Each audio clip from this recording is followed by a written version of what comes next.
Buonanotte, everybody. This is a welcome to another session of In the Kitchen, which is our interview series with Pacific experts along the food system.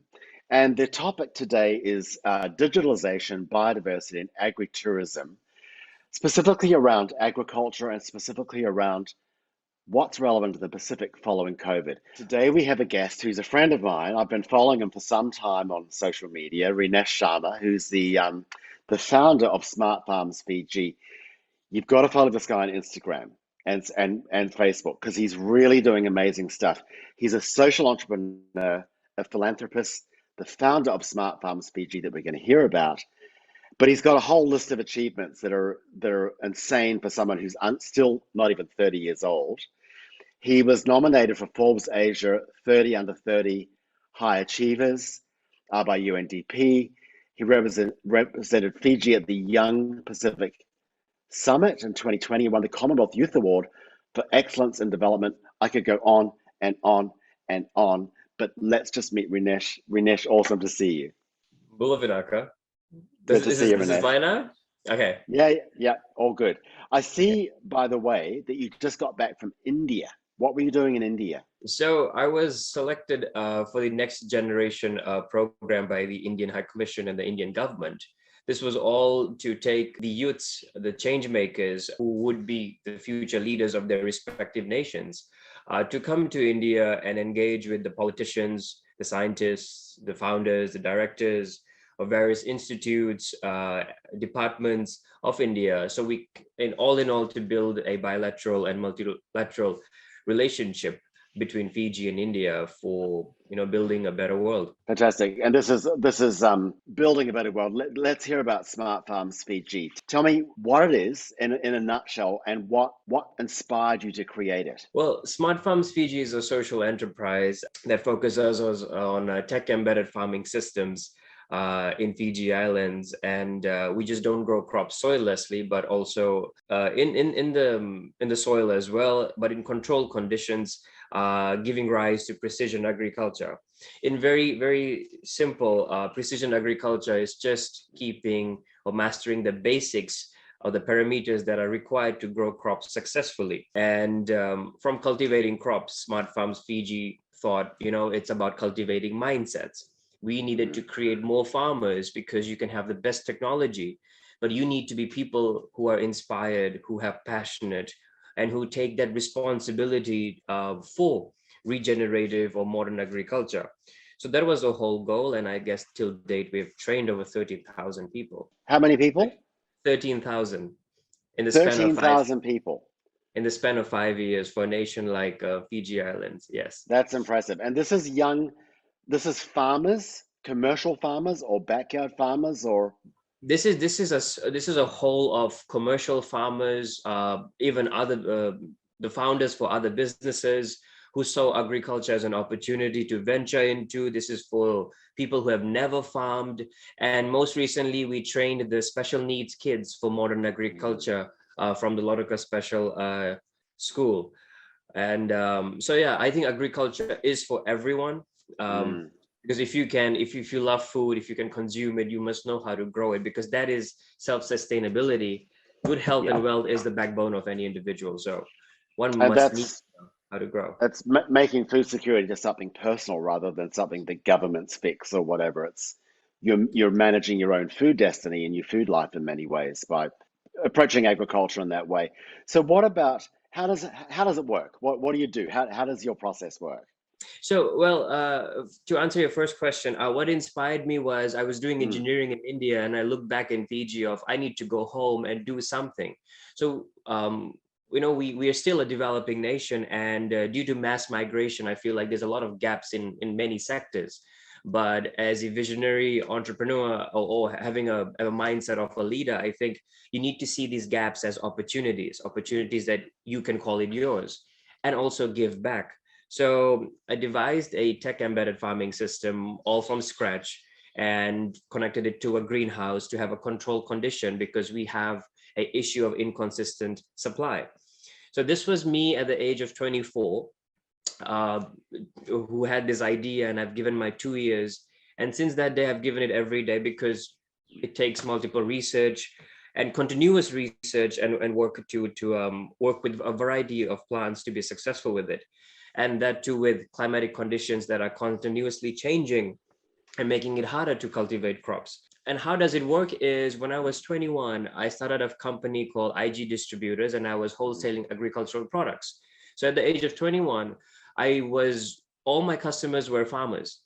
So I knew what the issue was, and engineering happened in India, and I just knew that, okay, I know the problem. And what is a business? A business is a solution to a problem. So Mm. I conjured that solution up, and so there's a company that wholesales agricultural products. Then there's Smart Farms Fiji that cultivates crops using tech embedded farming systems. And Smart Farms Fiji also educates and builds capacity across the nation. And now and it's all about growth. So now the foundation, I mean, the Smart Farms Fiji has Smart Farms Foundation, just to have a more meaningful impact and more reach regionally. And the future is to go international with such initiatives and with the right collaborations and partnerships. Got it. And you know what I like about what you're doing, by the way, is I feel that the agricultural sector has not been given that sexy appeal that many other sectors have, the modern sector, the tourism sector, the tech sector.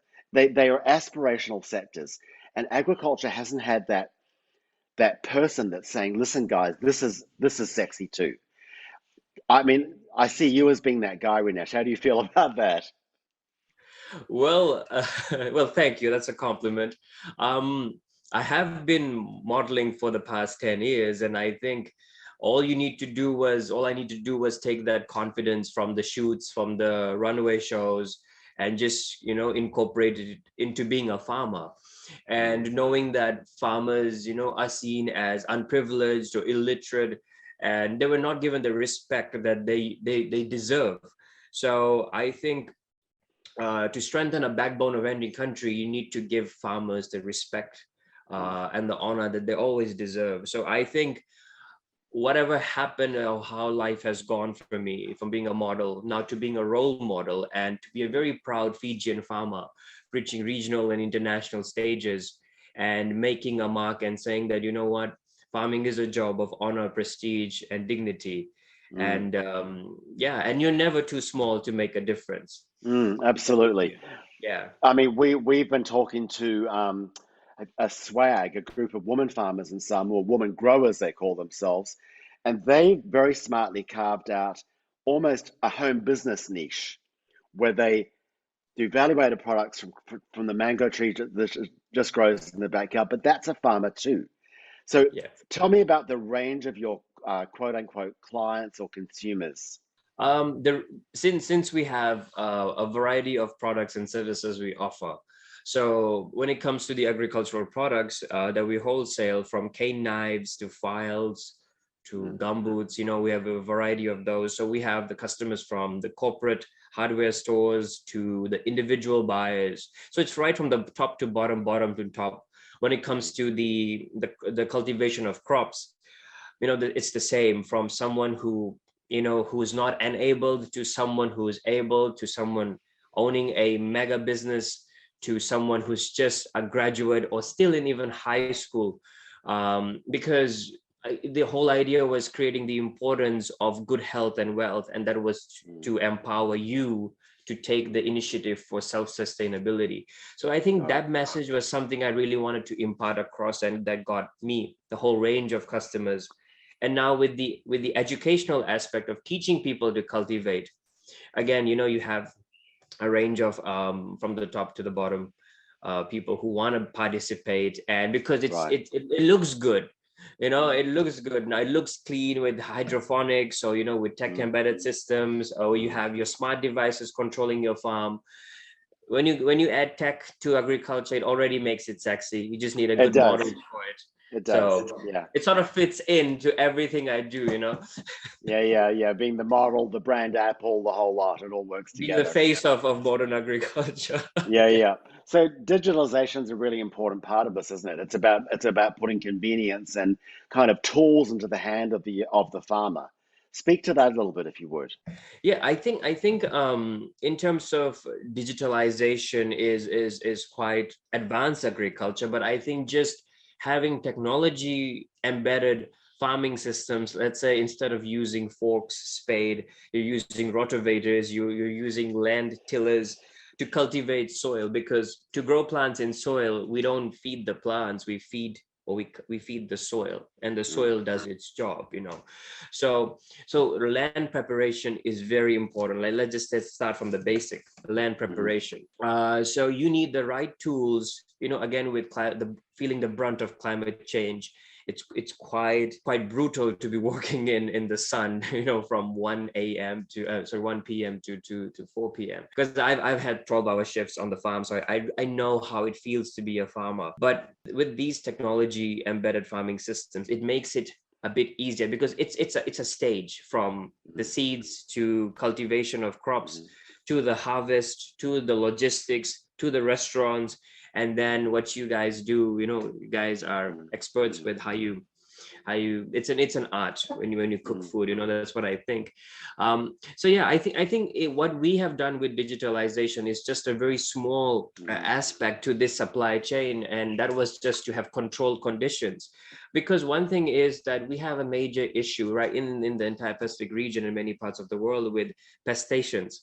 So with increase in climate change, we have increase in humidity, which gives you increase in pest infestations. So what do? We tend to use a lot of chemicals, and what's the point of moving to a chemical agriculture, industrial agriculture? It's a poison cartel. So I don't see a point where you're growing food to feed people, but you're using chemicals Mm. just so that you can make a few bucks. I just don't feel that's the right way. I feel like innovations and interventions must be made around the cycle of life, because Right. a soil at the end, coming back to the soil is a living organism. What comes from the soil goes back to it. So we need to have our technology and innovations around that. And digitalizing, in particular, with the cultivation of crops, is sort of having farmers access to smartphones. Got it. Internet is very cheap in Fiji, and yeah, having the data, right, having access to data is very important. Mm, So they and then can combat these issues that they're facing, whether it's a breakdown of a rotavator, whether it's a how to DIY a certain product, how to grow your own seeds, how to combat the aphids or whiteflies. There's so many ways, but access to mm. technology, I guess, has done that in Fiji, and Fiji's privileged enough to have that going, for now. Yeah. I mean, something that impresses me about what you've just said is that technology actually allows a better relationship with nature, because you're not, in a way, the chemical, you called them a poison cartel, which I think is really interesting as well, because that reminds me of the pharmaceutical companies who created dependence on the drugs to, build these industries. And I have heard the term pesticide cartel before, so I know exactly what you're talking about. But you're saying that technology and it really creates a much more intimate relationship with the soil, with the natural systems, with the plants, with the natural way.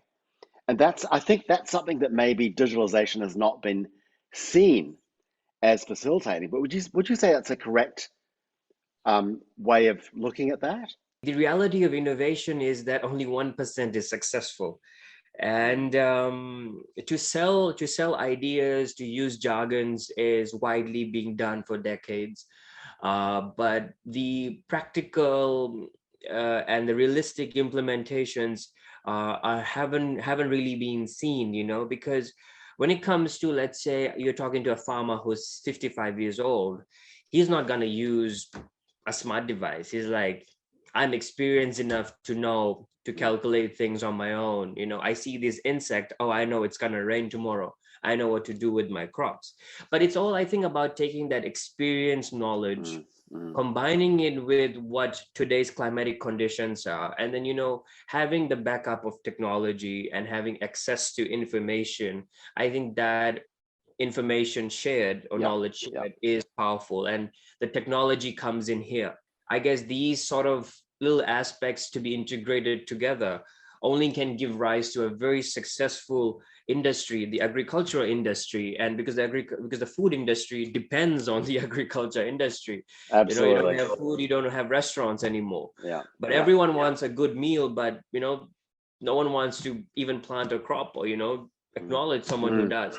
So I think yeah, the aspect, the embrace of technology or digitalization in the food systems is still something that we are working towards, but Mm. impossible is nothing. it's Yeah. it's Yeah. and it's the way you brand it, you market it, it's the way you bring it to the people. I think the way I have done it with in IG distributors, Smart Farms Fiji, and now the foundation, to have donor agencies, reaching out to me.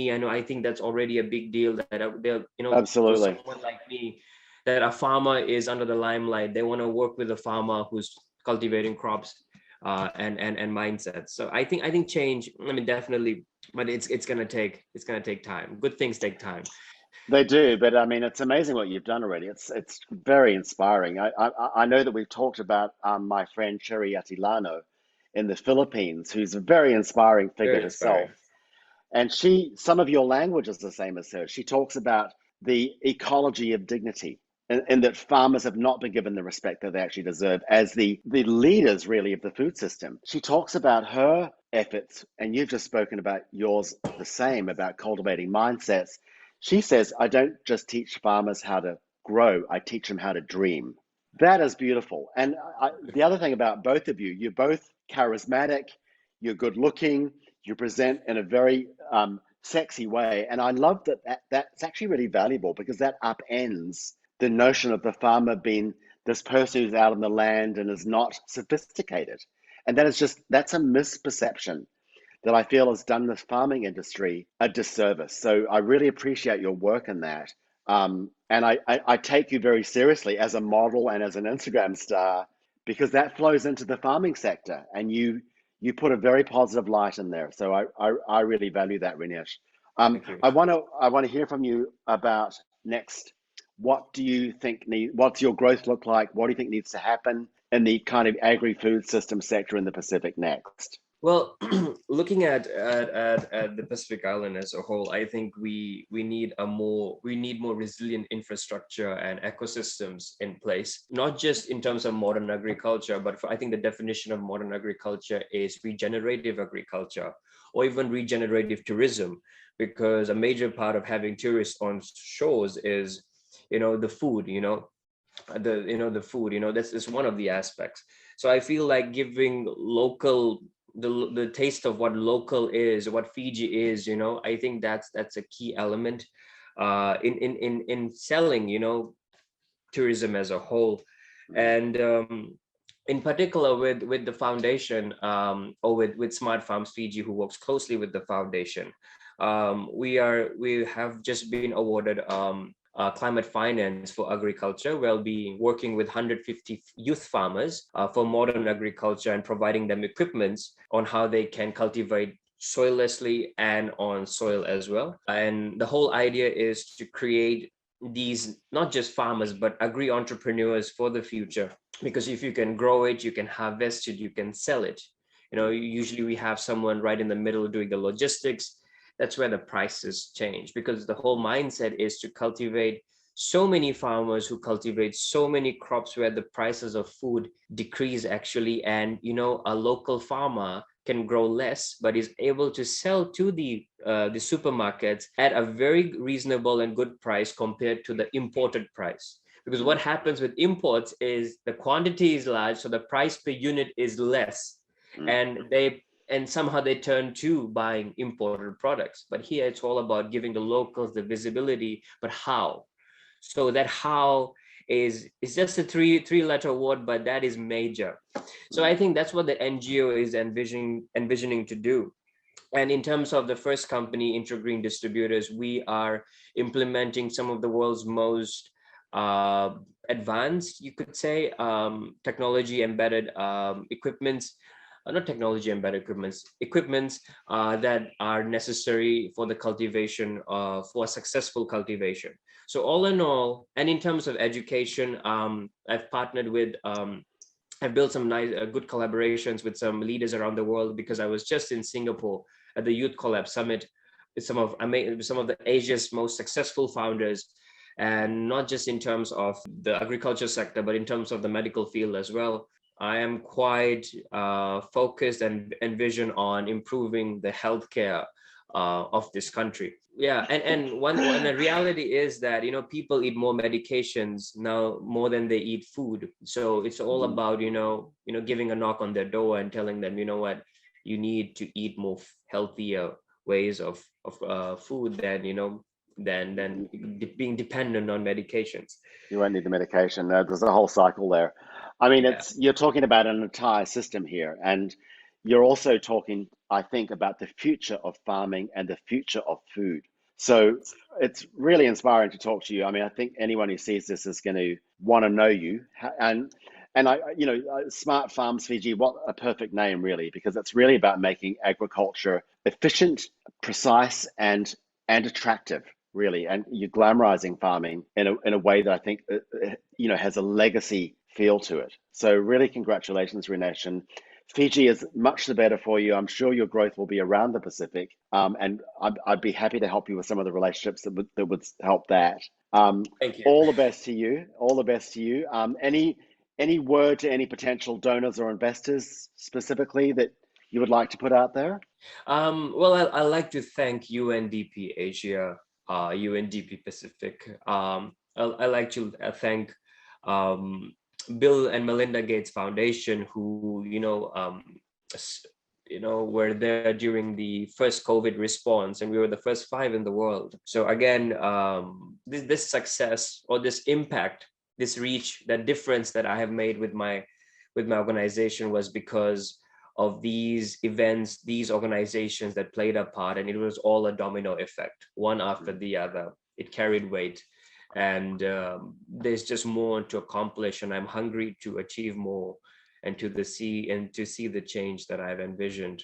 Yeah. I would also like to thank the Fijian government, who provided the Yes Entrepreneurship scheme when I just got back from India finishing my scholarship. And I Wow. had the perfect idea for this tech embedded farming system, and I saw an opportunity. And I was a successful recipient of a $30,000 funding that took my prototype into a commercial scale farming. And Great. 6 months after, I won the Prime Minister's International Business Award as a young entrepreneur, and I was just 25 years old. And that actually did carry a lot of weight on my resume and gave my work so much credibility that Mm. these uh, future donors, these opportunities, they saw that credibility and trust in my work, all because the Fijian government had given me the recognition. So I think these initiatives are not just about funding or just about networking. I think these initiatives by the Fijian government was about cultivating the next generation of leaders, and I feel blessed to be a recipient and someone who not just sat with it, but made sure, how do I deliver, how do I make the impact, Mm. and so on, and the UNDP and Bill and Melinda Gates Foundation funding, and to what the venture is today. Yeah, so And I'm really, sure there'll be lots more of Rinesh Sharma in the future. You're so young still, and you've got big dreams, and you've got the discipline and the ethic to actually make them happen, and the credibility. So really, congratulations. I'd like to thank Rinesh for that fantastic interview. I think this is gonna get many minds ticking through the Pacific.